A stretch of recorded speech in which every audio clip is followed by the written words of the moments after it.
we're going to welcome in his former high school teammate and teammate again. It's Joshua Palmer. Oh, have a seat. I could shake your hand Yeah, after. you don't have Thank to- you for the pleasantries. I appreciate Yeah, it. Josh, how you doing, man? You look good. You feeling good? Yeah. Oh. Yeah, get yourself settled there. I'm talking about the grass fields. You know, about 3 weeks ago, it was cruddy out there. They resawed it all. It looks nice now. Yeah, it feels good, nice. Good day. Congratulations. Welcome. Thank you. Thank you. I'm glad to be on the show. It's nothing that I've Now we different. want It's to. like a whole It's a whole thing. Yeah. Yeah. Now we want to kind of square this away right from the jump. You know, being new to Buffalo and everything, because we've heard Joshua is preferred.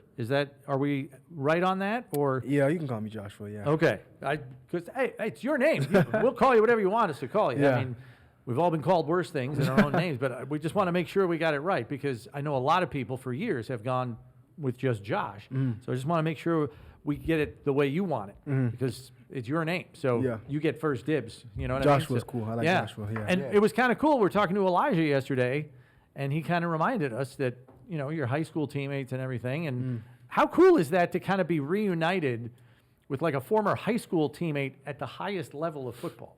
Well, the first time was with Asante. Okay. With the Yeah, Chargers. Sante all right, Samuel, yeah. right. Asante Samuel, and then now I'm just with You guys Elijah. must have So been I'm kind wagon in high school. Yeah. Oh my God. we didn't lose many games, and we won states twice. Yeah. But that's Well, got to be okay. like a cool All right. reunion. You walk in the locker room, you're like, oh my God, last Yeah. time I played with you, we were teenagers. Yeah. Yeah. Is that weird, or is it cool? Like, where does it, It's where do you cool. come down on It's that? cool, and it makes, I think it helps us be we're more comfortable Yeah. in a new place or in a new environment. But we've been with each other, so at least we know each other, you know. But I'm learning all the guys and getting to know all the guys, and everyone's pretty cool and funny, and slowly memorizing all the names just because it's a lot. But I know Elijah, so Yeah. I promise you, the weather does get nice, and it's beautiful. Well, this here in guy's from summer. Brampton, Ontario. But He it knows takes about a- long It winter. takes a minute. I've been feeling it. I've been feeling glimpses of the sun coming out and This is fake spring number 5. Yeah. fake spring. Yeah. Fake spring number 5. You think you're done. think you're done, and then you and get a crummy day still Right. thrown in there Yeah. every now and then. You know how it is. Yeah. Keeps you on your toes. How were the conversations the early going with the Bills, and when did it take shape? And you give us your thoughts about the process now today when you were actually on the field. Before joining the Bills? Yeah, I didn't know I was joining the Bills until I signed. really. Until the news broke that I was signing with the Bills. Yeah. I had no idea. Right. I know you've already commented that it almost feels like a homecoming of sorts, being a Brampton, Ontario native. I know you eventually went to play high school in South Florida, but your formative years are just an hour and a half from here. What kind of feeling does that give you, being this close to home as a professional? It's nice. The thing was, even though I was in California, I never really felt far from home Okay. because I made California my home, and then my parents also came and visited me a lot. I had a lot of family that always came. There was probably like maybe 2 weeks that I didn't see family at a game. Wow. that's Okay. nice. Yeah, so it wasn't like I didn't have my family around. But now it just makes it a lot easier for them to travel. They don't have to get Yeah, on the- they're probably happier Yeah, than you yeah. are, because Yeah. their commute is a lot easier to get to games now. Right. Yeah. So it's a lot easier for them, so that makes it nice. That's awesome. Give us an idea of what it's been like in this early going. I know you're getting used to it. I know guys are in and out. It's voluntary, so some guys are here all the time. Some guys are out. How have you found it? You know, the locker room, the vibe, everything. I enjoy it. It's a good vibe. All the guys are close with each other. I'm seeing that. I'm noticing that.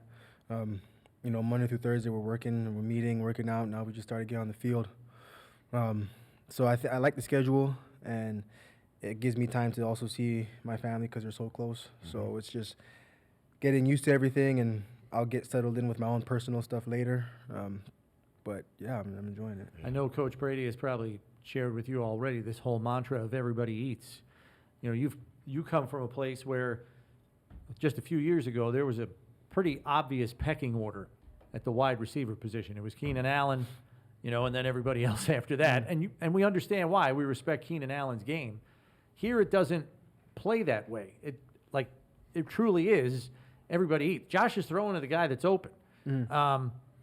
Is that a philosophical shift for you mentally, knowing, you know, you have coaches tell you all the time, hey, you got to run the route because you might get the ball. Like Yeah. here, the way it's democratic. Like it's Yeah. truly democratic here. You could very well get the ball on every single play. How does that shift your mindset, if at all? It doesn't shift my mindset as a receiver because I run every route to win. Right. So yeah, I run every route to win. So Yeah. if it comes, if it doesn't come to me, great. If it comes to me, even better. Yeah. Because I know I'm running my route to get somebody else open. And if this whole mantra is everybody eats, then if I run a great route to pull the coverage, then I know my counterparts are also running great routes to get the ball. So if it's the case, everybody eats. Even when you don't get the ball, you still eat because you're doing something to affect the team. How did you find your time? I know you probably had some really good times out on the West Coast with California. Your family was there a lot. You finally got acclimated, had a head coaching change. How did you find that? I mean, give us a little synopsis about how you felt about your pro career so far. You've had really productive seasons. I've just been getting better every year. I feel like my first 3 years there with Keenan and Mike and my receiver coach out there, I was able to find my game and figure out what works and doesn't work. And I had the time to do that and be patient with that because I was still with Keenan and Mike. Then I got into my second and third year, and then everything started to take shape. Last year was what it was, and then now I'm here just ready to explode and show to myself that I've been working towards this position and being in this position how more of a refined receiver I am.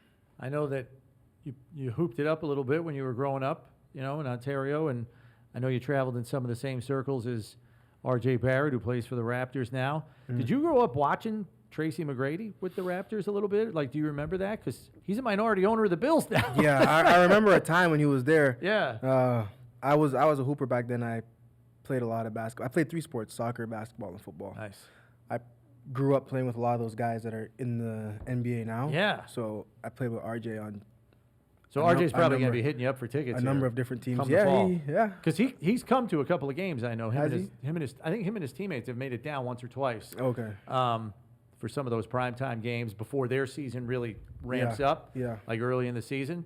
Yeah, he's gonna be. He knows you. I know. So he's gonna. Yeah. he's gonna Yeah. have you on speed dial. Yeah, it'll be great to see. It'll be great to see him there. Yeah. Give us an idea of what your schedule is like. What are you looking for the rest of this off season? I know you got to get your personal life all kind of aligned, get ready for the regular season. What were the conversations like about what they're expecting in the next month or two? Just getting bigger, faster, stronger. The details, because it's a new playbook for me. Right. So Learning the words. Yeah. just getting the details of learning the language. Just because, everybody runs somewhat the same plays. So it's just figuring out, okay, what do we call this play and what do we call this route and what's your alignment on this play. So I think those are the biggest things that I want to get out of this off-season program. We were talking to Elijah about this yesterday because, as you probably already well know, Coach Brady likes you to know every role within the scope of the offense at the receiver position.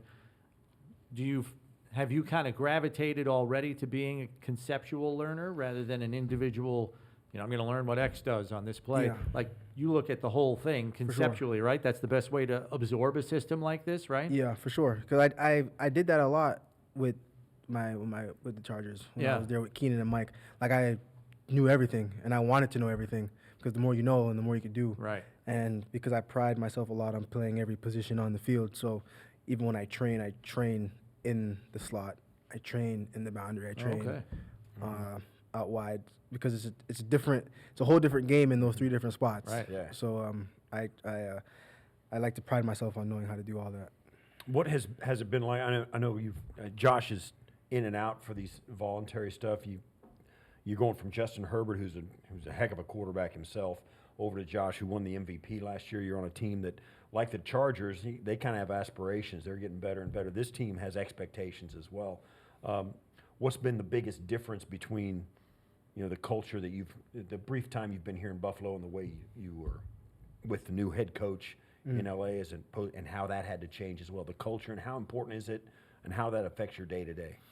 The culture here is great. I feel like both places I've been to that have had good cultures, it's hard to compare right now because I was with one team for 4 years and I've only been with this team for 2 weeks. Yeah. So it's hard to it's hard to say Yeah. what is what. But no, I feel like I'm fitting in and I'm finding my lane and I'm getting to know everybody. And I think over time I'm going to see the culture really reveal itself, and especially during the season.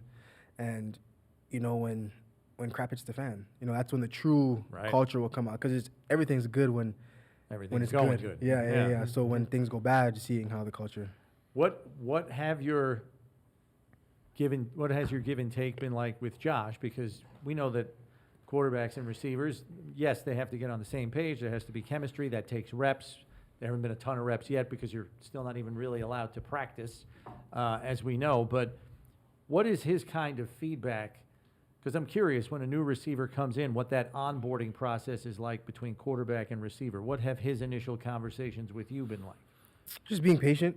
Yeah. And over time, we're going to eventually get on the same page, but we can't expect to be on the same page first routes on air. Like, because I'm getting used to the cadence. The cadence is different. I was with one guy for 4 years. Yeah. So his tempo will be different. How early he gets the ball out might be different. The way he throws his goal ball might be different. So it's just learning, okay, I know the ball's going to come here, or I know the ball's going to come here on this route, and I know he's expecting me to stop here on this route. So it's just finding those things that I think won't be easy during OTAs, but we could start and get ahead. Right. So then when camp starts, season comes, and we're... Because he's got to know your body language just the same way. Like, Exactly. Hey, when I see Joshua do this, I know he's coming out. He's like, that's the stem, here it comes. Like, bang, got to get it out. Yeah. Like, he's learning you just as much as you're learning him. How about the coaching staff? How have you found? You gotta get to know those guys as well as anybody as well. Mm-hmm. I enjoy their presence a lot. Coach Brady is very energetic. Yeah. My receiver coach, Coach Henry, is a little more mellow. So I think it's a good balance. It's a good balance to have, and they're able to explain what they want thoroughly, which makes it a lot easier as a player. Because at the end of the day, they're teachers and we're students, so we have to listen and figure out what they want from us and going out and repping it. Yeah. Well, listen, Joshua, we thank you for popping in here and spending some time with us, giving the fans a chance to get to know you a little bit. No, thank you. And we look forward to the Palmer clan being here at home games. Like Yes. it sounds like they travel well. This is going to be a piece of cake compared to LA. Yeah. I mean, they're going to be coming in cars. They didn't even need an airplane to get here. That's going to be awesome. Yeah. Flying takes longer. How many do you think the Palmer group is going to be on game days? Are we talking 20, 25, more? Like, what are we looking at? I couldn't tell you. Maybe that's a question for my dad. I let him handle all that. Well, yeah, that's not yours to handle. I'm just curious, like, Joshua, don't get in the ticket business. Yeah. Yeah, don't get in the ticket business. Let them handle that. You worry about playing football. Yeah. That's Joshua Palmer joining us here on One Bills Live.